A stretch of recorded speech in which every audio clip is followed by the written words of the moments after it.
भागवत अमृत की वर्षा। प्रख्यात कथा व्यास श्री चेतन भाई दवे की वाणी पर झूम उठे श्रद्धालु।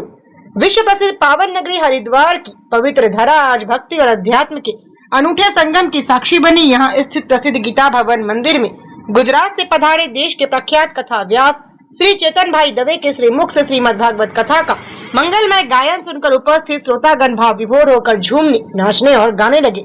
व्यासपीठ से कथा की महिमा का वर्णन करते हुए बताया गया कि श्रीमद् भागवत कथा साक्षात भगवान श्री कृष्ण का स्वरूप है। यह दिव्य विग्रह रूपी कथा मनुष्य के जीवन को न केवल धन्य और कृतार्थ करती है, बल्कि इस पावन नगरी हरिद्वार में इसके श्रवण का एक विशेष और अनंत महत्व है। शास्त्रों की मर्यादा और भक्ति के प्रवाह को साझा करते हुए श्री चेतन भाई ने कहा कि जो श्रद्धालु दूर से भी इस पावन कथा के शब्दों को अपने भीतर आत्मसात कर लेता है, उसके जीवन का उद्धार सुनिश्चित हो जाता है और उसके पितरों को भी मोक्ष की प्राप्ति होती है। देखें स्टार न्यूज़ के लिए उत्तराखंड के हरिद्वार से राजू सागर की ये रिपोर्ट। जहाँ पर श्री कथा व्यास श्री चेतन भाई दवे जी श्रीमद् भागवत कथा का रसपान कराने के लिए पधारे हुए हैं। आज उनके श्रीमुख से जानना चाहेंगे कि उन्होंने अभी तक कथा में क्या क्या दृष्टांत सुनाए तथा कथा। जय श्री कृष्ण, जय श्री राधे। अभी तो कृष्ण की कथा कहाँ आरंभ होती है और कहाँ से अंत हो, वो कोई उसका पता चल ही नहीं सकता है। सिर्फ कृष्ण नाम से ही हमको अमृत जैसी अनुभूति होती है। हरि अनंत, हरि कथा अनंता।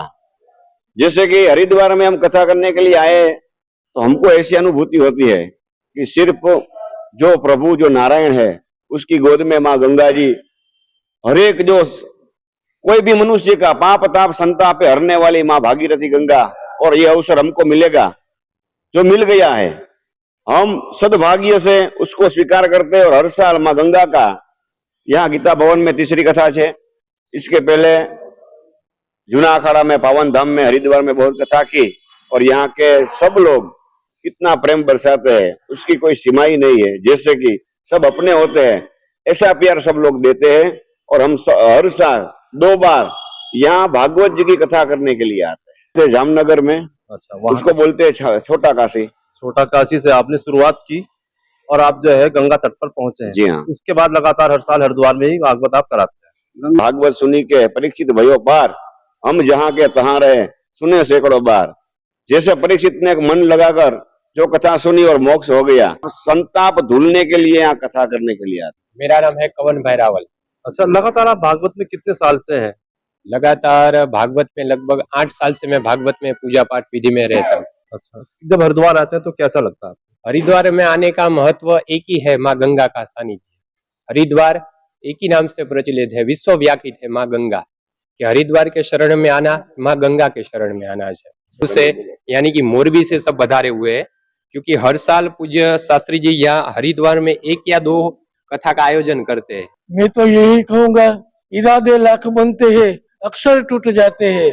हरिद्वार वही आते हैं जिन्हें माँ गंगा बुलाती है। बहुत बढ़िया। और हम अकेले नहीं आए, हमारे साथ में कान्हा भी साथ में आया है, साक्षात भगवान भी साथ में आए, ये व्यास स्वरूप भी साथ में आए हैं। क्या नाम है आपका? वंशिला बेन। वंशिला बहन, हरिद्वार में कितने साल से आप आती हैं? 3 साल से आते हैं। जब हरिद्वार आते हो भागवत में आते हो या घूमने के लिए भी कभी आते हो? नहीं, भागवत में ही आते हैं। जब आते हैं हरिद्वार गंगा तट पर तो कैसा लगता है भागवत सुनते? बहुत अच्छा लगता है, बहुत बढ़िया लगता है। मोरबी। अच्छा गणेश भाई, कितने साल से आप हरिद्वार आते हैं? पहली साल आया हूँ। कैसा लगा हरिद्वार आके? बहुत अच्छा लगा। आयोजक भी हमारा बहुत सुंदर है, व्यवस्था भी बढ़िया है, सब कुछ ठीक है। आयोजक को तो लगातार आते हुए यहाँ पे 6 साल हो गए। हाँ। पहली बार आप उनसे जुड़े हैं। हाँ। और हर साल भी अब आप जुड़े ही रहेंगे? जुड़े रहेंगे, हर साल आएंगे। चलिए, इस साल 125 है, आप अगली बार 250 का आंकड़ा लेके आने वाले हैं। आप ऐसी हमारी शुभकामनाएं आपके साथ है। बहुत बहुत बधाई आपको। गंगा माता का आशीर्वाद है।